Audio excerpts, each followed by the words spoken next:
అదాని ఆస్తులు పెరిగినాయి, అంబానీ ఆస్తులు పెరిగినాయి. పాన్ కోక వారి ఆస్తి, ఛాయ్ అమ్ముకునే వారి ఆస్తి తరిగినాయి. బీదవాడు బీదవాడు అవుతా పోతున్నాడు, ధనికుడు అవుతా పోతున్నాడు.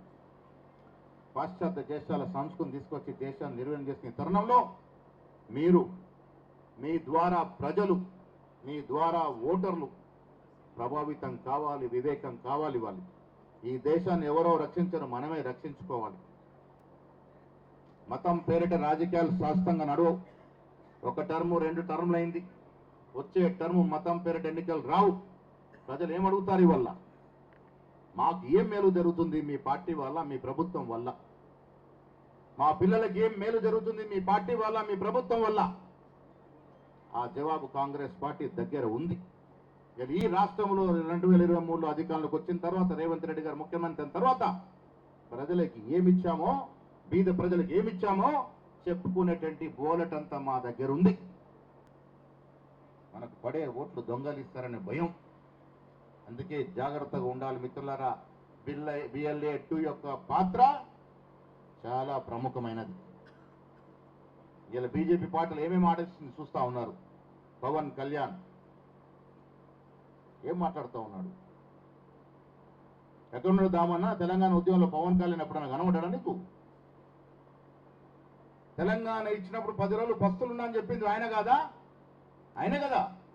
9 రోజులు ఉపాసం ఉన్నా, నేను తిండి పోలి నాకు తెలంగాణ ఇచ్చినప్పుడు అని. ఇలా ఆయన తెలంగాణ మీద ప్రేమ వలకపోస్తున్నాడు. ఎవరున్నారు ఆయన వెనుక? కమలం ఉంది. కమలం ఆడిస్తే ఈయన ఆడుతూ ఉన్నాడు. తెలంగాణ ప్రజలు ఆరాధించి, మీ సినిమాలు చూస్తే ఇంత పెద్దవాళ్ళు అయినావు, ఏదో ఆంధ్రలో ఉప ముఖ్యమంత్రి అయినావు. ఆంధ్ర ప్రజల కష్టాల్లో భాగం పంచుకో. కమలం ఎట్లా చెప్తే అట్లా తిరుగులు తిరుగుతా అంటే తెలంగాణ ప్రజలు ఒప్పే పరిస్థితి లేరు. మాకెవరి సానుభూతి అవసరం లేదు. కాంగ్రెస్ పార్టీ ఇక్కడ సమర్థవంతంగా సంక్షేమం ఇస్తుంది, అభివృద్ధిస్తూ ఉంది. బయట వారి సహకారం మాకు అవసరం లేదు. మేము సమర్థవంతంగా పనిచేసుకుంటూ ముందుకు పోతాం. ఆ సత్తా మా దగ్గర ఉంది. వచ్చి చిచ్చు పెట్టి, మళ్ళీ ప్రాంతీయ రెచ్చగొట్టి, శాంతి భద్రతకు విఘాతం కలగజేసి ఏదో చేయాలంటే తెలంగాణ ప్రజలు అంత గుడ్డిగా నమ్మే ప్రజలు కాదు, విఘ్నులు, ఉద్యమకారులు. తెలంగాణ ప్రజలు అన్నీ అర్థం చేసుకుంటారు. కిషన్ రెడ్డి కేంద్ర మంత్రిగా ఉన్నాడు, ఇలా చాలా మాట్లాడుతూ ఉన్నాడు. ఏం చేశారు 12 సంవత్సరాలుగా తెలంగాణకి? రేవంత్ రెడ్డి గారు అన్ని తప్పులు మాట్లాడుతూ ఉన్నారని చెప్తా ఉన్నారు. నేను అడుగుతా ఉన్న గౌరవనీయ కిషన్ రెడ్డి గారిని, చిట్టా ఇవ్వండి. మీరు ఏం చేశారు ఈ 12 సంవత్సరాలుగా తెలంగాణకి? ఏం తీసుకొచ్చారు తెలంగాణకి? విభజన చట్టంలో హామీలు పూర్తి చేయలేకపోయినారు. ఇప్పటికీ కొన్ని వేల కోట్లు తెలంగాణకి రావాలి కేంద్రం నుంచి, ఇప్పించలేకపోతా ఉన్నారు.